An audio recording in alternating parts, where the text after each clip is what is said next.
اللہ نے محنت کو شرط کیا ہے اور اللہ غریب کو بالکل پسند نہیں کرتے، کیونکہ اللہ کو پتہ ہے غریب لوزر ہے، کام چور ہے، حرام خور ہے، نکما ہے، 2 ٹکے کا ہے، غریب کی کوئی اوقات نہیں۔ مال غنیمت ہے، اللہ مال اس کو دیتا ہے جس سے اللہ پیار کرتا ہو۔ اللہ امیر سے بہت پیار کرتا ہے، اللہ کو پتہ ہے کہ امیر ذمہ دار ہے۔ بسم اللہ الرحمن الرحیم۔ آپ نے اس شخص کی گفتگو سنی۔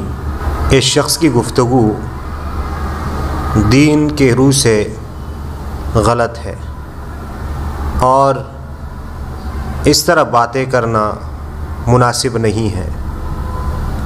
اب آتے ہیں صحیح بات کی طرف کہ اللہ تعالیٰ نے دنیا میں فقر اور مالداری کیوں رکھی ہے۔ اس کی بنیادی 2 باتیں میں بتا دیتا ہوں۔ نمبر 1، پہلی وجہ یہ ہے کہ اللہ تعالیٰ نے دنیا چلانے کے لیے ایک نظام رکھا ہے، اور اس نظام میں یہ ہے کہ ایک شخص کو دوسرے کا محتاج بنایا ہے۔ اگر مالدار ہے وہ غریب کا محتاج ہے کہ غریب اس کا کام آ جائے، اور اگر غریب آدمی ہے تو اس کو محتاج بنایا ہے مالدار کا کہ وہ مالدار کا کام کر کے اپنے لیے روزی کما سکے۔ دوسری بات یہ ہے کہ اللہ تعالیٰ نے بعض کو مال دیا ہے اور بعض کو فقیر رکھا ہے۔ اس کی وجہ یہ ہے کہ اللہ تعالیٰ آزمانا چاہتے ہیں کہ اگر مالدار ہے تو اس کے لیے یہ مال جو ہے وہ آزمائش ہے، اور اگر غریب ہے تو اس کے لیے بھی یہ غربت ایک آزمائش ہے۔ اور آزمائش یہ ہے کہ مالدار کو اللہ تعالیٰ نے جو مال دیا ہے اس میں اس کا امتحان ہوگا کہ وہ اس مال پر اللہ تعالیٰ کا شکر ادا کرتا ہے یا نہیں، اور جو غریب ہے وہ اس غربت پر صبر کرتا ہے یا نہیں۔ باقی رہی یہ بات کہ فقیر افضل ہے یا مالدار۔ اگر فقیر صبر کرتا ہے اور اللہ تعالیٰ کے احکامات بجا لاتا ہے تو وہ مالدار سے افضل ہے، اور اس کے لیے آخرت کے اعتبار سے فضائل بہت زیادہ ہیں۔ میں آپ کے سامنے 2-3 احادیث پیش کرتا ہوں جن سے یہ بات ثابت ہوتی ہے کہ فقیر صابر جو ہے وہ مالدار سے افضل ہے۔ پہلی بات یہ ہے کہ فقیر کو غربت میں فائدہ ہے، وہ اس لیے کہ مالدار سے اور صاحب مال سے قیامت کے دن 2 سوالات ہوں گے مال کے حوالے سے، کہ کہاں سے کمایا تھا اور کہاں خرچ کیا۔ غریب جو ہے وہ اس سوال سے بچ جائے گا۔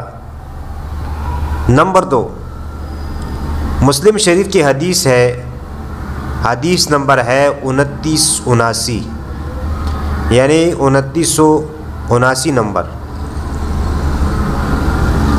جس کا میں صرف ترجمہ کر لیتا ہوں تاکہ بات لمبی نہ ہو جائے۔ حضرت ابو عبدالرحمن بیان کرتے ہیں کہ میں حضرت عبداللہ ابن عمرو بن عاص رضی اللہ تعالیٰ عنہ کے پاس بیٹھا ہوا تھا، تو ان کے پاس 3 شخص حاضر ہوئے۔ انہوں نے عرض کیا، اے ابو محمد، بخدا ہمیں کوئی چیز میسر نہیں ہے، یعنی ہم فقیر ہیں۔ انہوں نے عرض کیا کہ ہمارے پاس کوئی چیز میسر نہیں ہے، نہ خرچ ہے، نہ سواری، نہ سامان۔ حضرت عبداللہ رضی اللہ تعالیٰ عنہ نے ان سے فرمایا، تم کیا چاہتے ہو؟ اگر تم پسند کرو تو ہمارے پاس آ جاؤ، ہم تمہیں وہ سب دیں گے جو اللہ تمہارے لیے میسر کرے گا، اور اگر تم چاہو تو ہم تمہارا معاملہ سلطان سے کہیں، اور اگر تم چاہو تو صبر کر لو۔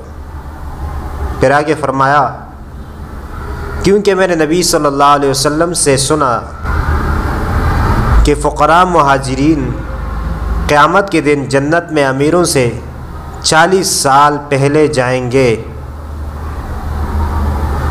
اس پر انہوں نے کہا کہ ہم صبر کریں گے اور کسی چیز کا سوال نہیں کریں گے۔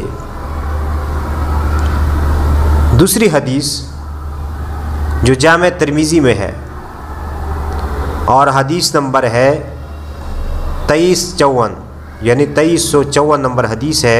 ویسے یہ حدیث ابن ماجہ، نسائی اور مسند امام احمد میں بھی ہے۔ حضرت ابو ہریرہ رضی اللہ تعالیٰ عنہ فرماتے ہیں کہ حضور اقدس صلی اللہ علیہ وسلم نے ارشاد فرمایا، غریب مسلمان دولت مندوں سے آدھا دن پہلے جنت میں داخل ہوں گے، اور یہ عرصہ 500 سال پر مشتمل ہے۔ اسی طرح تیسری حدیث ہے جس کو امام مسلم اور امام بخاری رحمہم اللہ نے نقل کی ہے۔ حضرت اسامہ بن زید فرماتے ہیں کہ رسول اللہ صلی اللہ علیہ وسلم نے فرمایا، میں نے جنت کے دروازے پر کھڑے ہو کر دیکھا کہ اس میں زیادہ مسکین تھے اور مالدار لوگ دروازے پر روک دیے گئے تھے۔ پھر میں نے دوزخ کے دروازے پر کھڑے ہو کر دیکھا تو اس میں عموماً عورتیں تھیں۔ تو ان احادیث سے معلوم ہوتا ہے کہ غریب جو ہے وہ فائدے میں ہے اگر وہ غربت پر صبر کرے اور اللہ تعالیٰ کے احکامات کو بجا لائیں۔ باقی اللہ تعالیٰ سے دعا ہے کہ اللہ تعالیٰ ہمیں صحیح دین سمجھنے اور اس پر عمل کرنے کی توفیق عطا فرمائے۔ وما علینا الا البلاغ المبین۔